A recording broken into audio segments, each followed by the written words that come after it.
यानंतर पाहूयात पुढची बातमी। दिशा सालियान मृत्यू प्रकरणाला आता नवं वळण लागलेलं आहे। दिशाचे वडील सतीश सालियान यांनी कोर्टामध्ये याचिका दाखल केली आहे। दिशावर बलात्कार करून तिची हत्या झाल्याचा आरोप त्यांनी केलेला आहे।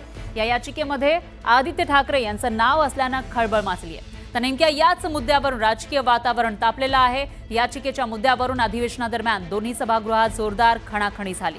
तर विधान परिषदेमध्ये शिवसेनेचे आमदार मनीषा कायंदे यांनी पॉइंट ऑफ इन्फॉर्मेशन मांडलं आणि या प्रकरणामध्ये एसआयटीनं आतापर्यंत अहवाल का सादर केला नाही असा सवाल विरोधकांनी उपस्थित केला।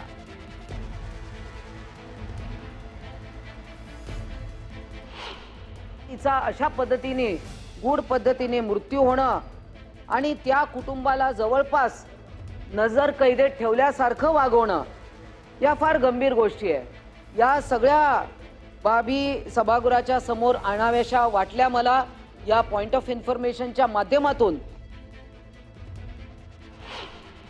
आणि नितेश राणे यांच्या आरोपात तथ्य आहे जे आतापर्यंत नितेश राणेंना त्या ठिकाणी खोटे आरोप करतायत, राजकीय करतायत, तर त्यांनी सांगितलं की त्यांच्या आरोपांमध्ये तथ्य आहे। तर आमची सभापतीमध्ये एवढीच या ठिकाणी मागणी आहे की हे प्रकरण त्या ठिकाणी दाबलेलं आहे, सीबीआयकडे आपण त्या ठिकाणी पाठवावं आणि याचिकामध्ये ज्या ज्या गोष्टीचा अंतर्भाव आहे त्या अनुषंगाने नव्याने याची चौकशी व्हावी। याच्यात दूध का दूध आणि पाणी का पाणी झालं पाहिजे। खरं काय आहे ते जनतेच्या समोर यायला पाहिजे आणि जे या मृत्यूला दोषी असतील, कोणीही असतील, कितीही तो मोठा व्यक्ती असेल, तरी त्याला त्या ठिकाणी शिक्षा झालीच पाहिजे। तर मनीषा कायंदे यांनी मांडलेल्या या पॉइंट ऑफ ऑर्डरवर बोलताना अनिल परब यांनी कायंदेंचंच जुनं ट्विट वाचून दाखवलं। आदित्य ठाकरेंच्या वरती आज ज्यांनी प्रस्ताव आणलाय त्यांचं एकच ट्विट मी वाचून दाखवतो। त्यावेळेचं ट्विट त्यांचं काय, डॉक्टर मनीषा कायंदे त्यांनी ट्विट केले त्यावेळेला सीबीआयचा रिपोर्ट आला, सीबीआयने ज्यावेळेला क्लीन चिट दिली त्यावेळेला सत्य परेशान हो सकता है पराजित नहीं याची प्रचिती देशवासियांना आलेली आहे। दिशा सालियनचा मृत्यू अपघाताने झाला असल्याची सीबीआयच्या अहवालात उघड झाले आहे, पण भाजप आणि राणे गँगने त्याचा बादरायण संबंध जोडून थैथयाट केला। आरोप करणाऱ्यांनी आता नाक घासून आदित्य ठाकरे यांची माफी मागावी। पुढे गेले द्या।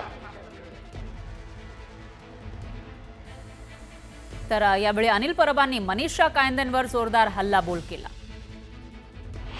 या मनीषा कायंदे सरड्यापेक्षा फास्ट रंग बदलला। अरे सरड्याला लाज वाटली, सरड्यापेक्षा फास्ट रंग बदलला का? तर आता उपसभापतीच्या पोस्टवरती लक्ष आहे। आता नाही आहे ना, सत्य का नाकारलं का? नाही नाकारलं का? हे नाकारलं का सांगा मला? हे ट्विट नाकारलं का? नाही ना, महिलांचा अपमान नाही, हे महिलांनी केलेलं आहे। हे आता त्यांचं उपसभापतीकडे लक्ष लागलंय, त्या खुर्चीकडे लक्ष लागलंय। वरिष्ठांना खुश करण्यासाठी अशा प्रकारचे आरोप करायचे। अरे सरडा पण लाजला, सरडा सकाळी माझ्या घरासमोर चालला होता, पळाला सरडाला पण शरम वाटली। संजय राठोडची केस, जयकुमार गोरेची केस, याच्या बाबतीत तोंड उघडत ना, त्या जयकुमार गोरेच्या केसच्या बाबतीत तोंड उघडत नाही। त्याचे एवढे फोटो, नागडे उघडे फोटो जे आले सभागृहात, त्याच्या बाबतीत कोण बोलत नाही। काय चाललंय? काय फक्त काय ठरवून करायचंय? हा, जयकुमार गोरेचा राजीनामा केला, त्याच्या राजीनाम्याची मागणी करा। जयकुमार गोरेचा राजीनामा नाही मागत, संजय राठोडचा राजीनामा मागत नाही का? फक्त काय विरोधी पक्ष कमजोर आहे म्हणून त्याला कसाही दाबायचा? त्यांनी उद्धव ठाकरेंना विचारावं की संजय राठोडला क्लीन चिट कुठल्या मुद्द्यावर दिली, याचा उत्तर यांनी दिलं पाहिजे। अरे मी तर माझी लढाई लढले आणि लढणार। ओ अनिल परब, हिम्मत आहे तुमच्यामध्ये? सभापती महोदय, मला विचारायचंय, यांच्यात हिम्मत आहे का? यांनी यांच्या नेत्याला विचारावं